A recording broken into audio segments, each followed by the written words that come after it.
முட்டையும் பாலும் வச்சு சப்பாத்தி பூரிக்கு ஏற்ற ஒரு சுவையான கிரேவி பண்ணலாமா? நீங்க பாத்துட்டு இருக்கிறது கார்த்தி பிரீத்தி விலாக்ஸ். நான் உங்க திவ்யா. வாங்க எப்படி பண்றது பார்க்கலாம்.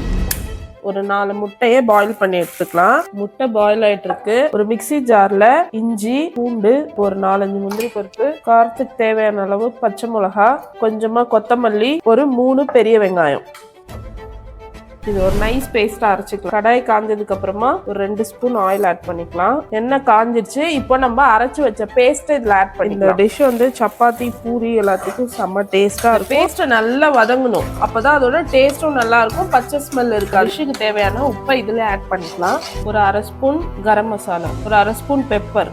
இப்போ இதை ஆஃப் பண்ணிக்கலாம். இப்போ இந்த பேஸ்ட் நல்லா ஆறிடுச்சு. நம்ம கிரேவிக்கு தேவையான அளவுக்கு பாலை இதோட ஆட் பண்ணிக்கலாம். பால் வந்து சூடோட ஆட் பண்ணா தெரிஞ்சிடும். ஸ்டவ் ஆன் பண்ணிக்கலாம். முட்டையை எடுத்து 2ஆ கட் பண்ணி இதோட ஆட் பண்ணிக்கலாம். கடைசியா கொஞ்சமா கஸ்தூரி மேத்தி எடுத்து கசக்கிட்டு இதுல லைட்டா ஆட் பண்ணிக்கலாம். அவ்வளவுதான், நம்மளோட எக் மலாய் கறி ரெடி ஆயிடுச்சு. இது ரொம்ப கொதிக்க வேண்டாம், ஏன்னா ஆல்ரெடி எல்லாம் வெந்ததுதான். ரொம்ப கொதிக்க வேண்டாம், லைட்டா ஹீட் ஆனா போதும். நம்மளோட சூப்பரான சுவையான எக் மலாய் கறி ரெடி ஆயிடுச்சு. இது சப்பாத்தி பூரி கூட சூப்பரா இருக்கும். இதுல நம்ம பால் சேர்த்துக்கிறதுனால நல்லா க்ரீமியா ரிச்சா இருக்கும்.